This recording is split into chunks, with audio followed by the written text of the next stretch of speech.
2014 এবং 2018 সালে নিয়োগ পাওয়া নির্বাচন কমিশনারদের দায়মুক্তি দেওয়ার কেন অবৈধ নয় জানতে চেয়ে রুল জারি করেছেন হাইকোর্ট।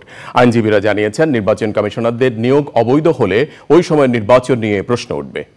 সন্ত্রাসী কর্মকাণ্ডের জন্য আওয়ামী লীগের নিবন্ধন বাতিল চেয়ে করা রিটের বিরোধিতা করে অ্যাটর্নি জেনারেল বলেছেন, ব্যক্তির বিচার হবে, কোনো দলের নিবন্ধন বাতিল চায় না সরকার। মাজহারুল হক মান্নার রিপোর্ট। 250টিরও বেশি ডিজাইন অপশন নিয়ে ওয়ালটন স্মার্ট ফ্রিজ, বোঝে আপনার প্রয়োজন। গত 18 আগস্ট 2014 ও 2018 সালের জাতীয় নির্বাচনে নির্বাচন কমিশনারদের দায়মুক্তি দেওয়ার বৈধতা চ্যালেঞ্জ করে হাইকোর্টে রিট করেন সুপ্রিম কোর্টের 10 আইনজীবী। এতে নির্বাচন কমিশনারদের নিয়োগ নিয়ে প্রশ্ন তোলা যাবে না এমন বিধান বাতিল যাওয়া হয়। রিটের শুনানি শেষে আদেশ দেন হাইকোর্ট। রুলের টার্মে বলা হয়েছে যে 2014 সাল এবং 18 সালের যে প্রধান নির্বাচন কমিশনার এবং অন্যান্য নির্বাচন কমিশনারকে নিয়োগ দেওয়াকে যেভাবে দায়মুক্তি দেওয়া হয়েছে, এই দায়মুক্তিকে কেন অসাংবিধানিক ঘোষণা করা হবে না, এই মর্মে রুল দিয়েছেন।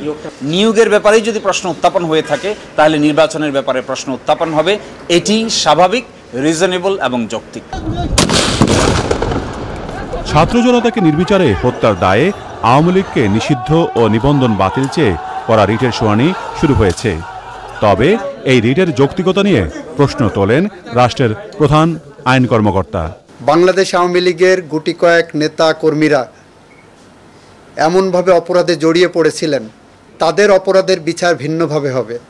সেই অপরাধের বিচারের সাথে ওই সংগঠনের নিবন্ধন বাতিল করতে হবে, এটাই সরকার মনে করে না এবং সংবিধান সমর্থন করে না। আইনজীবীরা জানিয়েছেন, রিট আবেদনের পরবর্তী শুনানি 1 September. Mazharul Haque Manna, Channel I, Dhaka.